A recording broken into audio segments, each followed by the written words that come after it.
ഹരേ കൃഷ്ണ സർവം കൃഷ്ണ ആത്മനവസ്തു. ഞാനിപ്പോൾ ഗുരുവായൂരപ്പൻ്റെ അടുത്താണുള്ളത്. അപ്പോൾ ഇന്ന് ഗുരുവായൂരപ്പൻ്റെ കളഭാട്ടാണ്.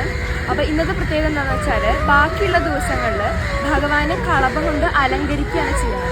പക്ഷേ ഇന്നത്തെ ദിവസം ഭഗവാനെ കളഭം കൊണ്ട് ആർട്ടുക ചെയ്യുക. അതായത് ഭഗവാന്റെ ആ ചതുർബാഹു വിഗ്രഹത്തിലൂടെ നമ്മൾ കളഭം ഒഴിക്കും. അപ്പോൾ അങ്ങനത്തെ ഒരു പ്രത്യേക രൂപത്തിലാണ് ഇന്ന് ഗുരുവായൂരപ്പൻ നിൽക്കുന്നത്.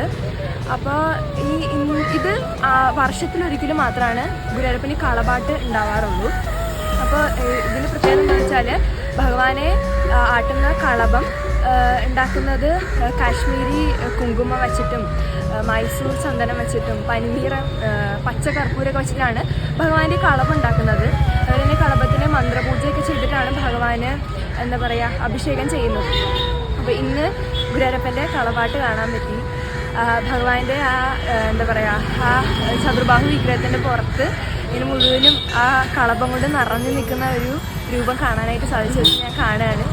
അത് ഭയങ്കര ഭംഗിയാണ് ഭഗവാനെ ആ ഒരു ഭാഗത്തിൽ കാണാനായിട്ട്. എല്ലാവർക്കും ഗുരുവായൂരപ്പൻ അനുഗ്രഹം ഉണ്ടാകും. എനിക്ക് അതിൽ ഹരേ കൃഷ്ണ സർവം കൃഷ്ണ.